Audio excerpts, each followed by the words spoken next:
month since our last one. But so I guess if I could have the next slide, I guess we're a little technically challenged. I think everybody knows where the project is. It starts at just west of US 54 at Gateway South.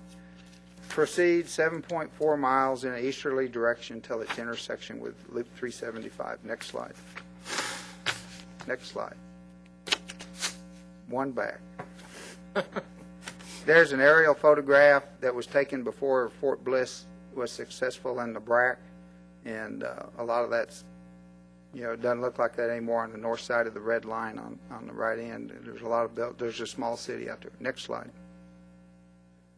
We have the project broken into two segments. Segment A, which has three subsegments: A1, global reach to Walter Jones; A2, global reach to Loop 375; A3, Airport Road to global reach. Segment B is Marshall to Airport Road, and B2 is the actual US 54 interchange. Next slide. This is a picture of A1 taken about a month ago. Running horizontal in the picture is global reach, the extension of global reach, starting over in the lower left-hand corner and curving like a snake up to global reach, and then going around is the extension of Walter Jones. Next slide. Here's another view of it from another direction. Over on the far right, the little white canopy is the new access control point gate into East Fort Bliss.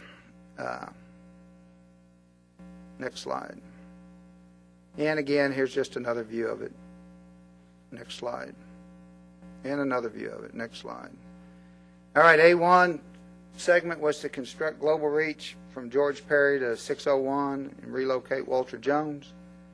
This was open to traffic August 31st, 2008, and has been accepted by TxDOT, and we are pending the City of El Paso walkthrough, since this will become a city street. And that, I talked with Darrell Cole, City Street Department, this morning, and we'll probably do that in the next couple weeks. Next slide. This is A2. This is Loop 375 to the bottom of the picture, bottom left-hand corner. That would be going toward Railroad Drive, and up around the curve and going back past the water tanks would take you to Montana. Spur 601 goes off to the right, and then it is stubbed out to the left for the future Army entrance into another portion of East Fort Bliss. Next slide.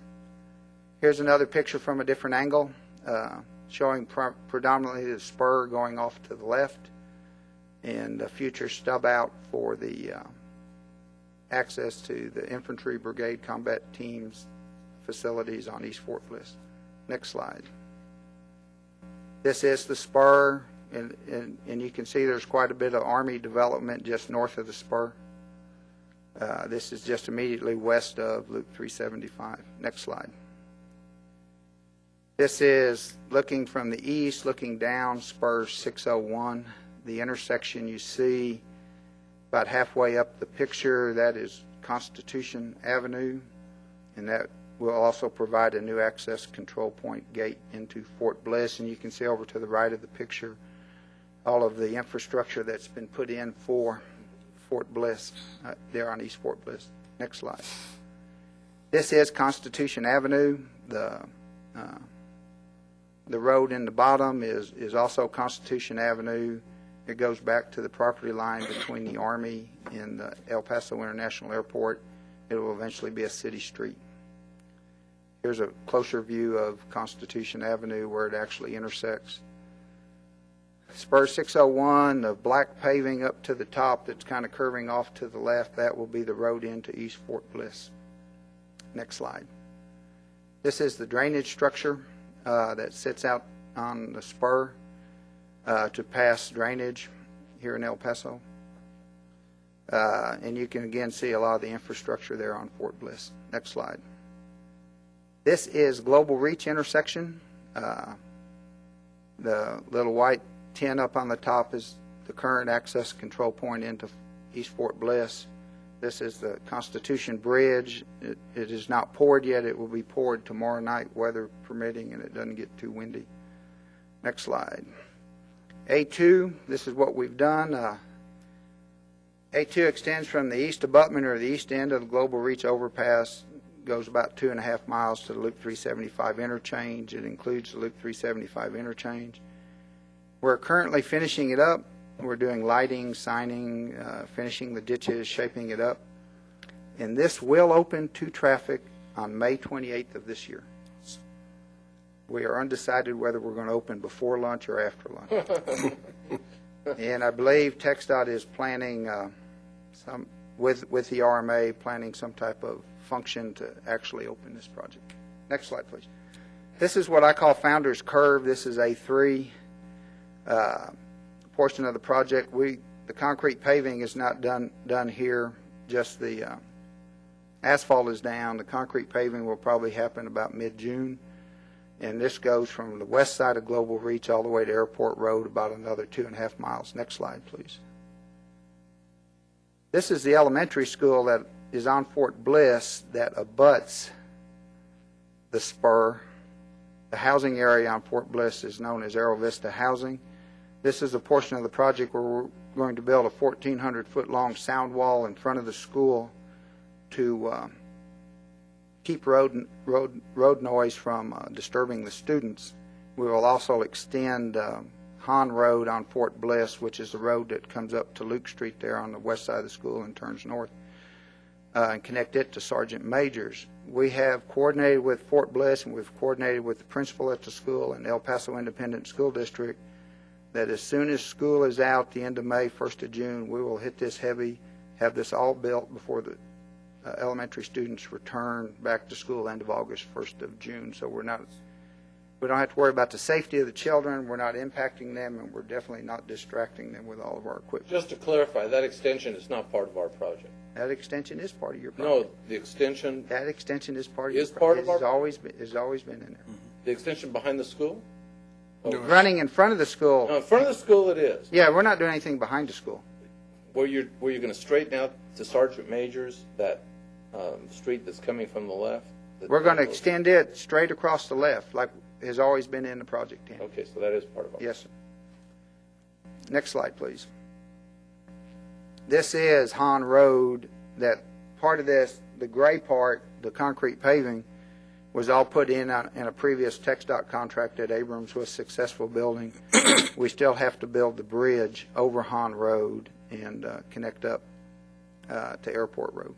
Next slide. Harold Hahn Road? Vice Chairman Adami, whatever you'd like to name it.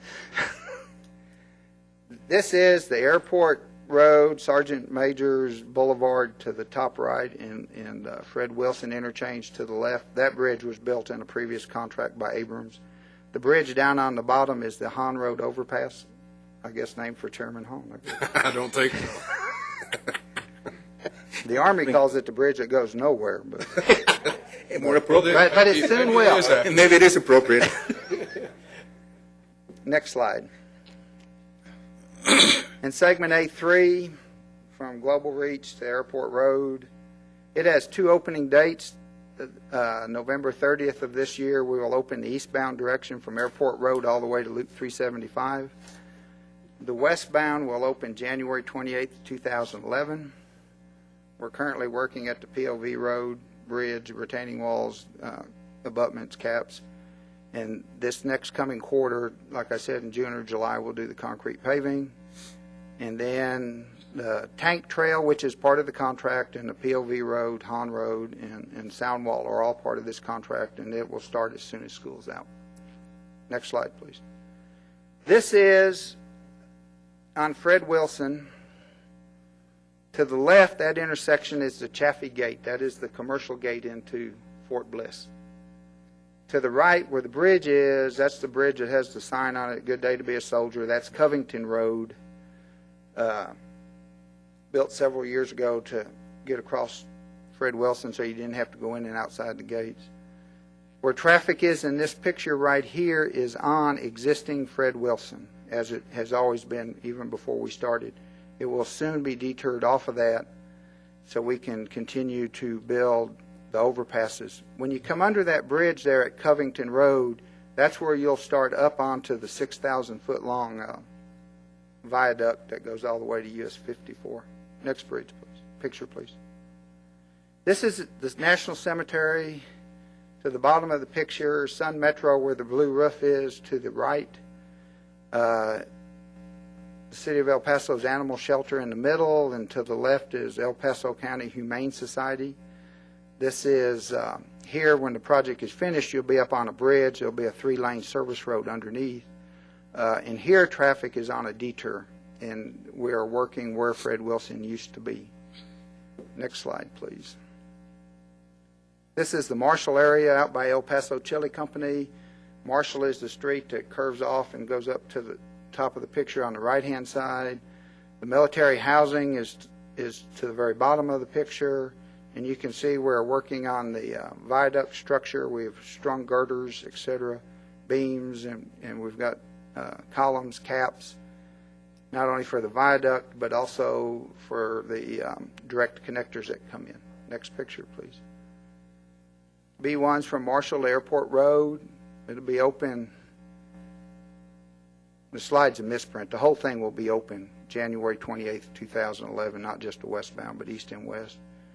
Right now, recently, we've switched traffic to a Fred Wilson detour. We'll continue to lengthen that detour to the east. We're building viaduct substructure and putting in drainage, playing with utilities, which we're almost finished with. And this next quarter, we'll be doing earthwork at Chaffee, retaining walls, continuing the viaduct substructure, and probably some more superstructure this summer. This is B2. This is US 54. Predominantly in this picture, you can see El Paso Chili Company over to the right. You can see the existing Fred Wilson Bridge. You can see at the time this picture was taken, the whole bridge was there. We have since, on February 28th, demolished part of that bridge. And hopefully we'll be able to demolish the rest of the eastern bound direction pretty shortly, as soon as Abrams and TxDOT and the Union Pacific Railroad all agree on about 2 paragraphs. Basically, on US 54, all that's shown in that picture is US 54 as it was before we started and as it is today. You can see, it's probably not the greatest picture to show you, but you can see we've done a lot of substructure work kind of out there in that little triangle that sits between Fred Wilson and all those ramps. Next picture, please. This is looking back from the west, looking east of the project. You can see the beams right to the right of Fred Wilson. You can see where we've got more columns and caps and stuff going in. Next picture. Again, another picture of the intersection. Next picture. Like I said, B2's from 54 to Marshall. Again, the slide is incorrect. The entire, both east and westbound direction will be open January 28th, 2011. We're currently doing viaduct substructures, direct connectors, sub and superstructures, drainage, and utilities here this quarter. Starting somewhere around the 1st of June, US 54 in that area on weekends would be the place not to be. We will start hanging the steel girders, which will require closing US 54 from pick your time, 7 or 8 o'clock Friday night, not opening it up again until 6 o'clock Monday morning. And so we will start hanging the girders. It's impressive to watch. It doesn't move very fast, but these are quite large girders that are coming in here. Next slide, please. Next slide, please. Lawn chairs and a cooler, I guess. Alternative routing for the public? We're going to put them on the frontage road. We'll put them on Gateway South, Gateway North, and we'll have other ways. Right. People that know El Paso will know how to avoid it. Exactly. So we're taking People coming from Alamogordo or trying to go to Cloudcroft or Ruidoso or someplace that aren't from the area, they're going to sit in traffic, unfortunately. just over the weekend. Yeah, but we're going to be out there for several weekends in a row. We're going to be out there for a month, just playing with the girders. Our responsibilities, as you well know, are design, right-of-way acquisition, utility accommodation, construction, and our schedule. Next slide, please. Design is 100% complete. We've designed over 230 design packages. Next slide, please. I think you've seen this before, but there's 13 bridges, 22 retaining walls, drainage, pavement designs, earthwork designs. Next, please. We've done traffic design. Probably the one that interests you the most is the traffic management system with the little deal, including pass-through toll counting system. That's the one that you need to be the most interested in. It'll all work, trust me, but that's the one you're really interested in. We've done 34 utility designs and right-of-way mapping for 6 parcels that included 21 parts. Next slide, please. This same slide as we've had before. We continue to coordinate with all these agencies. It has been very positive. I think I've told you before, everybody treats this as an El Paso project. It's not a Abrams project. It's not a TxDOT project. It's not an RMA project. It's not a Fort Bliss project. It's a project for El Paso. And I think that's made any successes we've had to date be what they are. Next slide, please. Okay, let me tell you about right-of-way parcels. Parcel 1, Union Pacific Railroad. Hopefully by the end of this month, we'll have that license in place. United States Army of America, 11 parts on United States of America, the Army. Parcel 2, transportation easement was executed last week. We, a long time ago, from Balfour Beatty Communities, acquired the houses in their properties, their leaseholds. So the Army is out of the way. El Paso Chili Company, Parcel 3, is not required. We redesigned the road so we wouldn't take part of their building. Next slide, please. Parcel 4, the City of El Paso has got 9 parts. The El Paso Water Utility has 6 of the 9 parts. They have accepted the offer. They have agreed to donate the fee simple portion of the land to the project. And we're dealing with 3 leaseholders now on the project. El Paso Chili Company, Ray Malouis, Diamond Shamrock, and Paul Lanoy's Amberwood Furnitures. City of El Paso will make offers to the City of El Paso in May of 2009. For some reason, we'll wait till after Mother's Day to make it, because things happen before Mother's Day. Can I go back one slide, please? Humane Society of El Paso County was acquired last August. And then parcel 6 is really old Fred Wilson. We have to get it out of the city's name and over to the state's name. That will also happen after Mother's Day. Next slide, please. 14 utility owners. We haven't found any new ones, so we're happy with 14. Next slide. Back one, please. I'm sorry. Next slide. Okay, I'll go back one.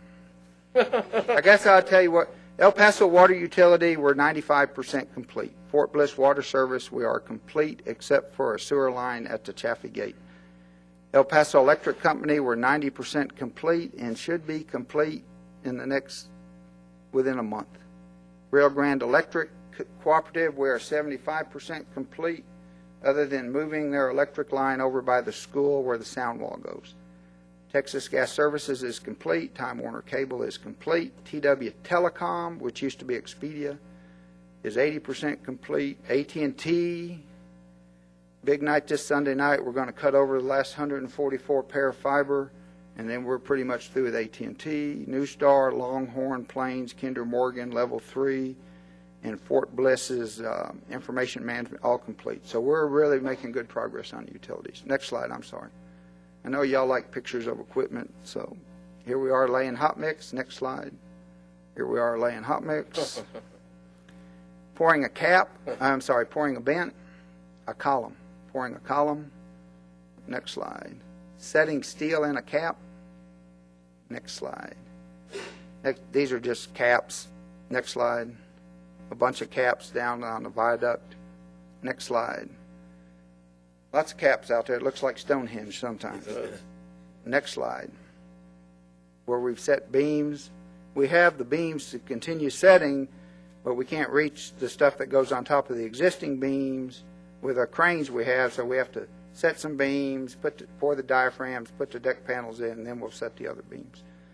Next slide. Just underneath the bridge. Next.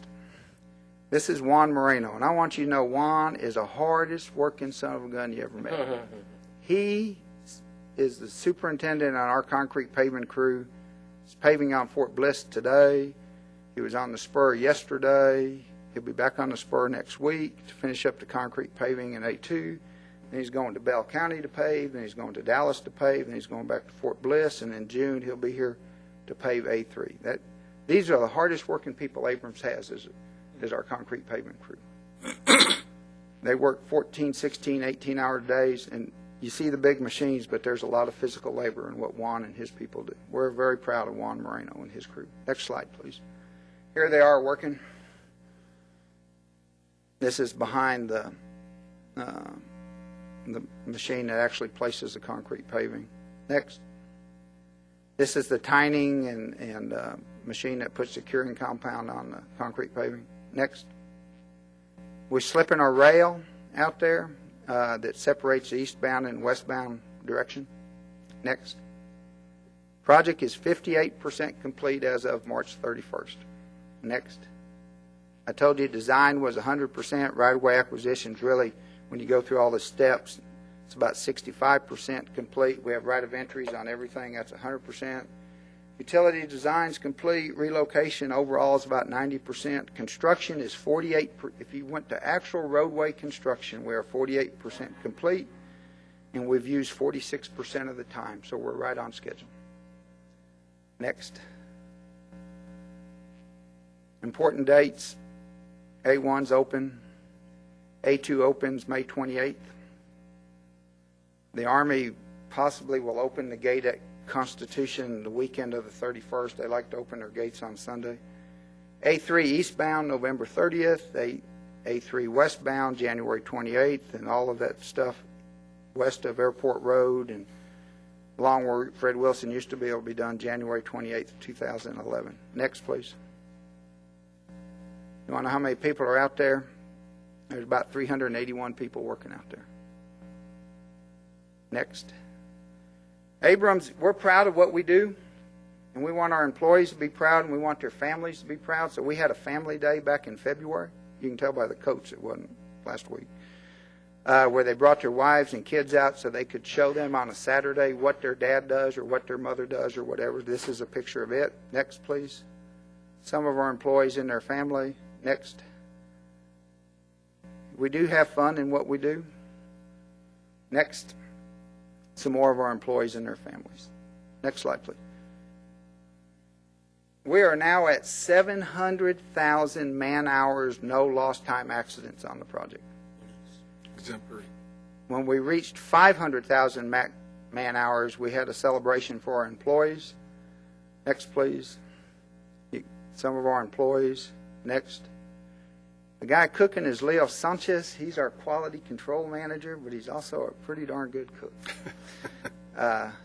Next, please. The other thing, we've got over 200 people out there, but we're still looking for various expertise. Back in March, we had a job fair. It was advertised in the El Paso papers, both the English and Spanish papers, and El Paso TV stations, both English and Spanish speaking stations. We expected we're going to start like at 8 in the morning. We expected we'd get, maybe 100 people show up. We had over 1,600 people show up, which kind of speaks to our economy right now in the nation. They were lined up out the door of our office and were all the way around the back. It's starting to line up about 6:30 in the morning. Next, please. This is Leo interviewing one of the applicants. Next slide. This is Francisco interviewing one of the applicants. So far out of the job fair, we've been able to hire somewhere between 40 and 50 employees. Next. All right, let's talk about the important stuff, money. A2 opens May 29th. We're in discussions with TxDOT, and we've briefly mentioned to Raymond that TxDOT is going to schedule a meeting for either the second full week of May or the third full week of May with the people in TxDOT out of Austin that writes the checks and make sure everybody gets paid and everybody knows who turns in what information what day so all the payments stay timely. So that everybody's ready and everybody knows what they do on May 29th. Payments per the contract are 25 cents for vehicles 20 feet and less, 85 cents for vehicles greater than 20 feet in length. We've told all our material suppliers they have to come into the job that way. We're roading all of our equipment that way. The actual first traffic counts turn in,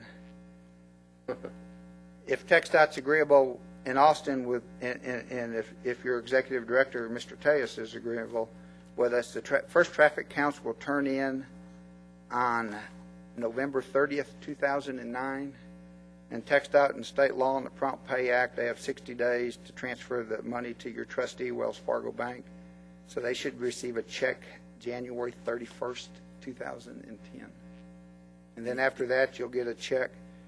From then on to the life of the deal, you'll get a check every January 31st and every July 31st. 6 months. Any idea what the size of the check would be? How big you want it? I'm guessing this first one will be the smallest one because the road's new. I don't think it'll take people in El Paso and soldiers at Fort Bliss very long to figure out that road's there. And if you live in the Northeast, you can come down the Loop instead of coming down 54 and going through Sergeant Major Gate. I think, and I'd have to go back and look, Ralph, but I think we think that A2 generates somewhere between $3 and $4 million a year. I'd have to go back and look at the numbers, but I think that's about so hopefully if it generates $4 million a year, hopefully in January you'll get your trustee will get a $4 million check. Or half of that $2 million check. Okay, next slide. I think that's the end of them. But next slide. That's the end of them. Any questions? Yes, sir. And this is a little off topic, but you had to relocate a lot of utilities, and I noticed that AT&T Level 3 and so on, they have fiber, Yes, correct? sir. Who owns the conduit that fiber's in? They do? They do. Yes, sir. Do each have their own conduit then? Yes, sir. We put all of them pretty much all in the same trench. And if you go from the bottom up, Rio Grande Electric's in the bottom. Okay. Then El Paso Electric's on top of them. Then AT&T's on top of them. Then Time Warner Cable's on top of them. Time Warner Telecom's on top of them. Then the City of El Paso and TxDOT are on top of them. Okay. All those conduits belong to those various utility companies, but they're all in TxDOT's right-of-way. So TxDOT has a say as to whether, say Verizon wanted to work a deal with somebody to put themselves in their conduit. While they could work it out, say, between Time Warner Cable and Verizon to do that, the final say is with TxDOT because that's in their right-of-way. And I take it there's dark strands in there? Yes, sir.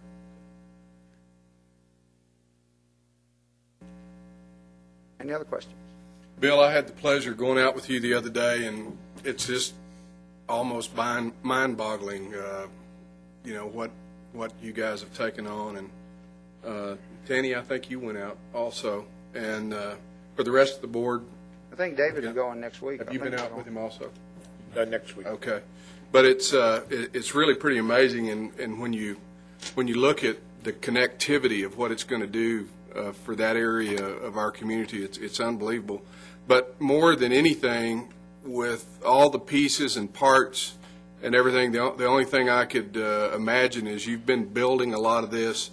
It's kind of like changing the oil with the engine running. There have been challenges. Yeah, and I just want to tell you that I, for one, think you guys are just doing an outstanding job. Well, I would say on Abrams' behalf, thank you. But let it be perfectly clear, Abrams has a lot of tremendous partners in here. The city, the county, all the jurisdictions. We have a great partner in TxDOT. And I think I may have told you before, but I've heard my boss, John Abrams, say, we would not have done this any place in the state except in El Paso because we feel the community here, the attitude of the people here is ideal.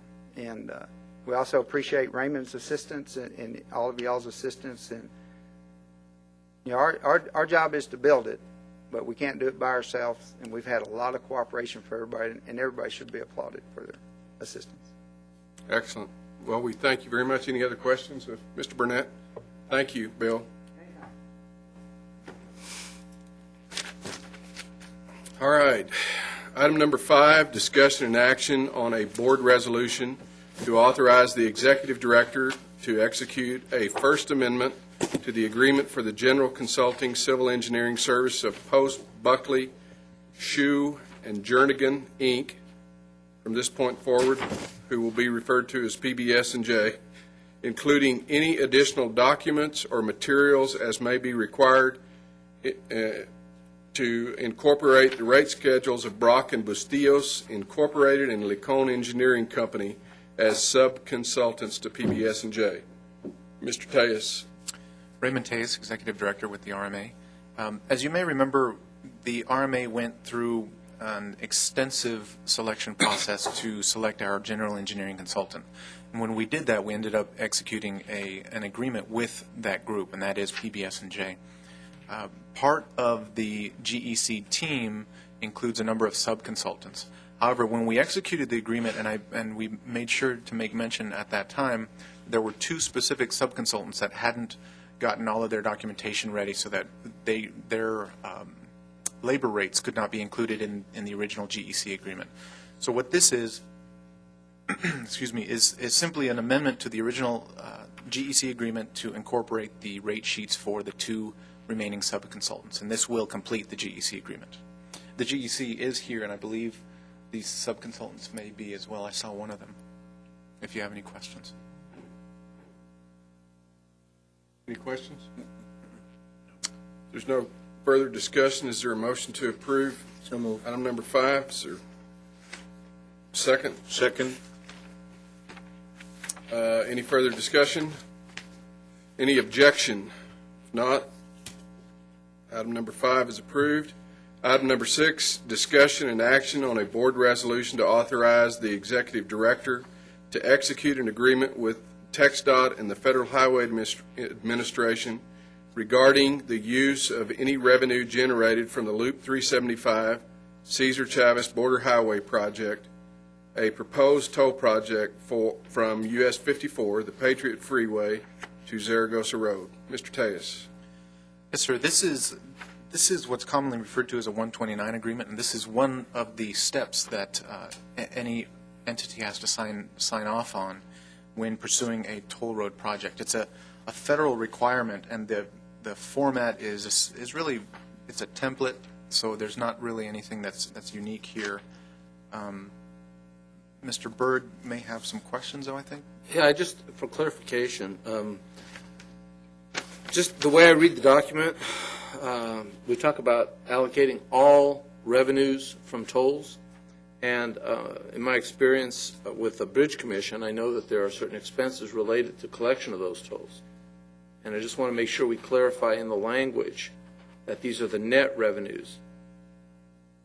Well, I can look at that, but I have to tell you that section 129A is actually written verbatim from the statute. So we have no leeway on the language, but I think you raise a good point. Let me get an answer from the FHWA on that. I think it's important because are they going to ask for a contribution from the RMA to offset the expenses related to the collection of the tolls? Because the way this language is written, virtually all tolls, all revenues from the bridges, from the toll, at the toll points, have to be allocated towards the reduction of the obligation, which I am in total agreement of if we're talking net revenues. Okay, let me look at that. So do we pass it subject to that? I would suggest that you pass it anyway because we're not going to have any leeway because it's federal language and it's required. But I can certainly clarify that for you. Thank you. And I move we accept it, and we'll get some clarification on that point, probably at our next meeting. Yes, sir. Is there a second? Second. Any further discussion? All those in favor, say aye. Aye. Those opposed? Same sign, motion carries. Item number 7, discussion and action on a board resolution to authorize the executive director to execute a memorandum of understanding with the Texas Department of Transportation, whereby the RMA adopts TxDOT's federally approved disadvantaged business enterprise program. Mr. Tejas? Okay, this is another housekeeping item. As a subrecipient of federal funds, the RMA has to have a DBE program, and what we're essentially doing here is we're adopting TxDOT's DBE program. And you're also authorizing me to execute a memorandum of understanding with TxDOT in relation to the adoption of that Move program. to accept this resolution. Just a little question. Is this for stuff going forward? Obviously, we can't make it retroactive, right? That's correct. So move to accept it. Is there a second? Second. Any further discussion? All those in favor say aye. Aye. Those opposed, no. Motion carries. Item number 8, discussion and action on the Executive Director's Report. Mr. Tejas again. Yes, sir. Item number 8A, if IT will pull up the diagram for us so we can show the public what we're talking about. In your backup, you'll see a color copy of the proposed Americas interchange. And we spoke a little bit about this at the last meeting. Essentially, what happened recently was, as you know, actually, let me back up. With the 2008 Comprehensive Mobility Plan, the RMA agreed to pursue the design and construction of 2 direct connectors of the 8 proposed direct connectors for the Americas interchange. And those 2 are identified as the top 2 direct connectors. You'll see them in yellow and red. And those are to orient you. If you're looking up at the top right-hand corner, that's Joe Battle, that's Loop 375. And to the top left corner is I-10 heading west. Actually, that's the wrong one, if you'll flip that to the other one.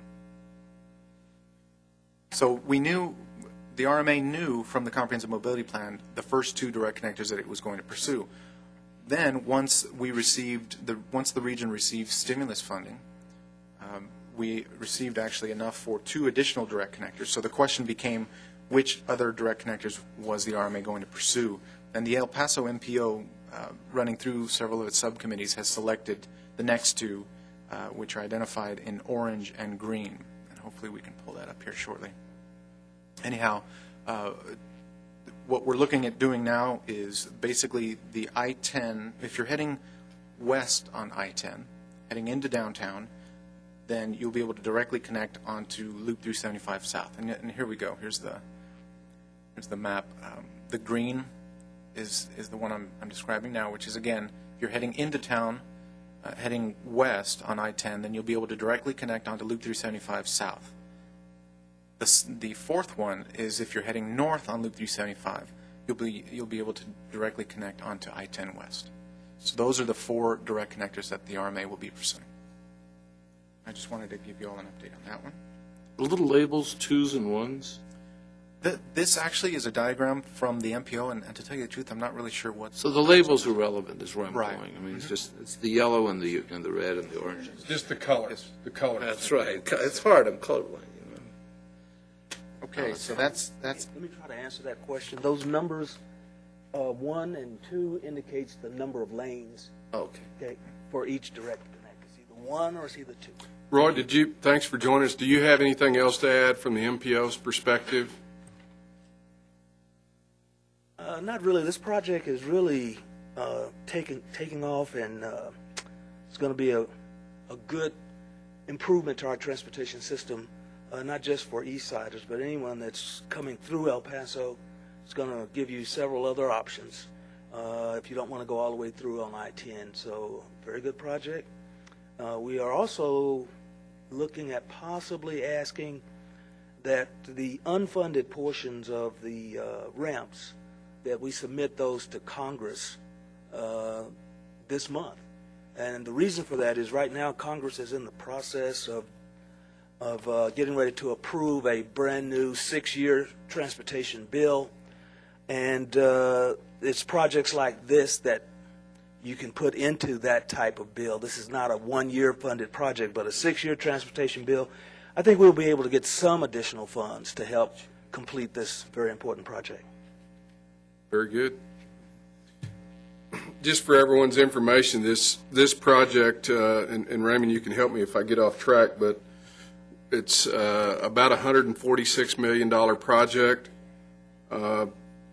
$50 million of it is projected to be coming from the newly formed Transportation Reinvestment Zone.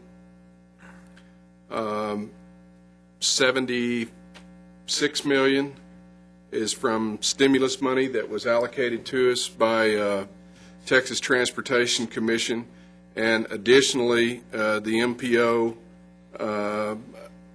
allocated an additional $20 million. So it's in essence, $96 million of stimulus money. And let me clear that up. It was $20 million of stimulus money that was allocated to the city. So there's about $96 million worth of stimulus money and about $50 million worth of TRZ funding. Any other comments on that particular Sure, item? Yes, for the sake of the public, you might say that there are a total of 8 connectors, there are 8 and connectors. 4 connectors are what we're going forward with, and we'll be designing all 8 of these connectors with the hope that eventually we'll be building out all 8 connectors That in all is the directions. plan. Any other comments? Mr. Tejas? Item 8B, if IT could switch the diagrams. This is also a very brief update in relation to some of the recent activities of the MPO. As a reminder, the 2008 Comprehensive Mobility Plan includes what is referred to as project number 3, which is Loop 375 Trans Mountain Northeast, and the intent of that program, of that project rather, and you can see it here on the screen, is to extend Loop 375 from right around Dyer up to US 54.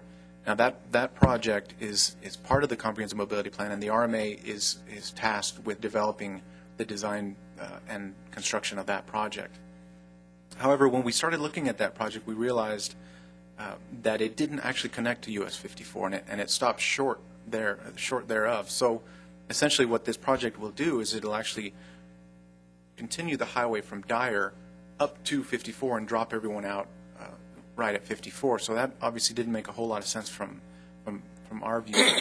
So what the MPO has recently done, and also related to the way that the stimulus funding came down and the $20 million that you mentioned, the fact that came through the region and that $20 million was allocated to the Americas program, that essentially freed up about $20 million of Category 2 pass-through program funds.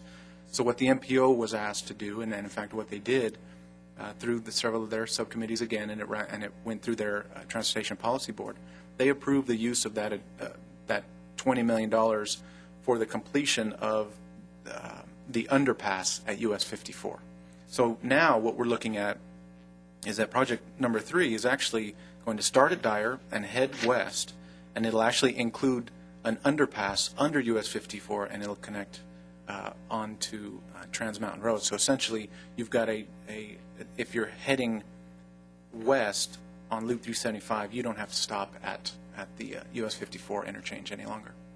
So it's an increase to the project. I think it makes a lot of sense, and obviously we're looking forward to developing the documents to pursue that project.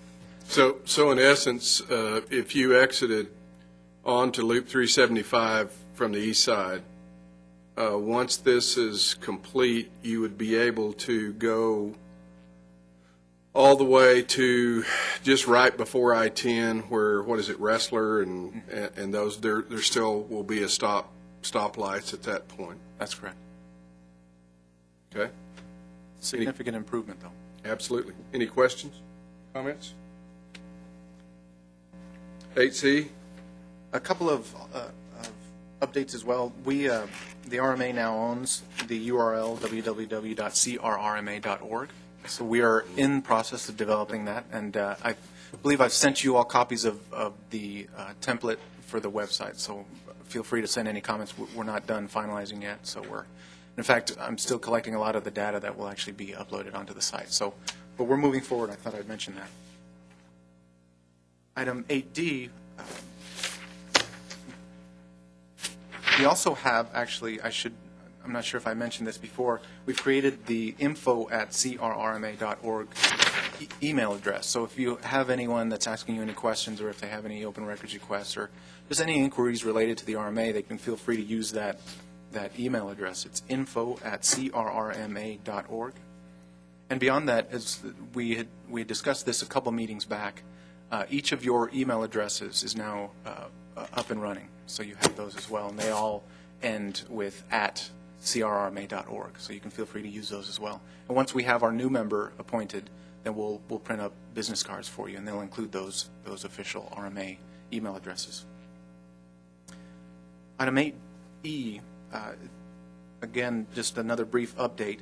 As you know, we issued a request for qualifications for underwriters. That is out there. We received one question. We had a short period, or about a couple of week long period for which underwriters could send in questions. We received one question and provided that response. Essentially, the question was, because... When do we get paid? Actually, I was surprised. It was not that. It was actually a number of the firms, as you can imagine, have had some turnover, and there's been a lot of consolidation and that sort of thing. So the question was about experience and whether or not they could count prior experience with different firms as counting towards their experience.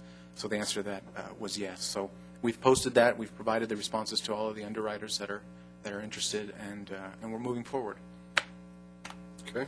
And lastly, I just wanted to remind you all that the personal financial statements are due at the end of this month, and that's there's a stiff penalty for those that are late. So I want to make sure that you all are sending those in to the Ethics Commission, and if you need any help, obviously, feel free to give me a call. Subject to your questions, that's it. Just as a clarification, you can extend that to June 29th by going to the ethics website and requesting such. Well, and that's good to know, too. Spoken like a man with experience. I did it yesterday. Okay. That's it. I believe that's the end of the postings. Again, Bill, thank you very, very much. We appreciate all of you and your company's efforts. Is there a motion to adjourn? So moved. Second. All those in favor stand. Thank you, Randy Sheriff. We are adjourned. Pleasure.